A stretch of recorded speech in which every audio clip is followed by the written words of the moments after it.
Les responsables de la mission d'observation des élections au Mali, Model Mali, regroupés au sein de la Synergie 22, comprenant 43 organisations de la société civile malienne, étaient face à la presse, le lundi 7 novembre 2022, à Maeva Palace de Bamako pour inviter les autorités de la transition à renforcer la sécurité sur l'ensemble du territoire pour permettre aux citoyennes et citoyens d'avoir accès aux commissions administratives dans le cadre de la révision annuelle des listes électorales, RAL.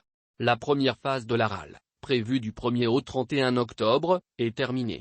La Model a observé la non-prise en compte des populations déplacées internes et des réfugiés. La faible participation des populations aux activités de la RAL est à déplorer, révèle le rapport de la Model Mali sur les opérations de la RAL. Cette conférence de presse était animée par le chef de Model Mali, Dr. Ibrahima Sango, en présence d'Abdoulaye Guindo de Doniblog, la communauté des blogueurs du Mali, de Hassitan Sogodo du consortium El Citoyenneté Droits Humains Inclusifs, d'Oumar Ben de Tuwiendi et d'autres personnalités. Selon le conférencier, Dr. Ibrahima Sango, la Model a observé le démarrage des opérations de la RAL dans la majorité des communes des 49 cercles et des 6 communes du district de Bamako. Avant d'ajouter que cette période de démarrage se fait en l'absence de l'autorité indépendante de gestion des élections, EG, qui doit superviser les opérations, suivant l'article 57 de la loi électorale. Les commissions administratives ont été installées le 1er octobre 2022, conformément aux dispositions légales, dans la plupart des localités. Elles sont composées de représentants de l'État et des partis politiques. Cependant, elles ne sont pas toutes fonctionnelles, faute de documents de travail comme dans les régions de Tombouctou, Gao et Kidal.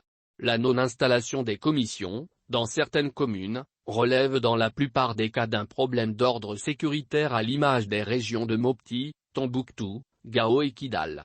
Dans l'ensemble des localités observées, les opérations de la RAL se déroulent certes, mais avec peu d'affluence. Le travail effectué concerne, comme prévu par la loi, les inscriptions des nouveaux majeurs, les transferts et les radiations, a-t-il dit. Dr.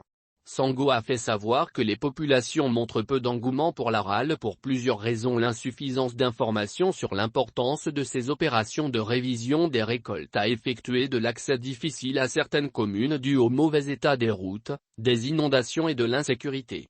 Néanmoins, dit-il, des activités de sensibilisation ont lieu par endroits par des partis politiques et des organisations de la société civile. La première phase de la RAL, prévue du 1er au 31 octobre, est terminée. La Model a observé la non-prise en compte des populations déplacées internes et des réfugiés.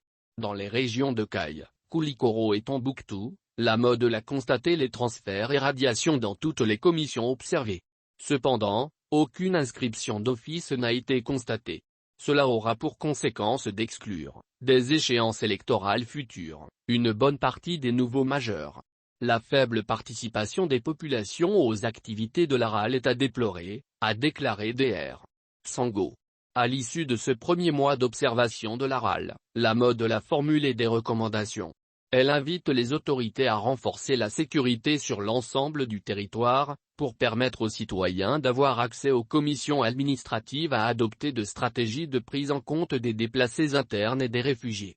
La Model recommande au ministère de l'administration territoriale, la mise à disposition de locaux adéquats pour que les commissions administratives puissent travailler dans des conditions acceptables, l'envoi diligent des documents de travail aux commissions administratives afin qu'elles puissent effectuer leurs tâches dans les temps impartis.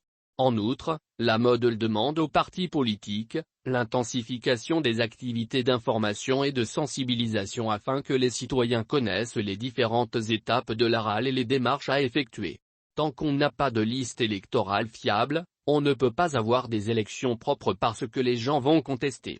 Ils vont dire que le fichier électoral, au lieu de 7 millions, c'est 8 millions. Ou bien, au lieu de 7 millions, c'est 5 millions.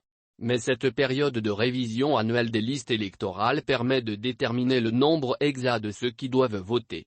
C'est à partir du 1er octobre au 31 décembre qu'on arrête les listes de tous ceux qui doivent voter. Et si les partis politiques ne s'investissent pas davantage dans cette période, ça veut dire que toutes les contestations par rapport au fichier électoral, les partis politiques n'auront pas raison, a précisé Dr. Sango.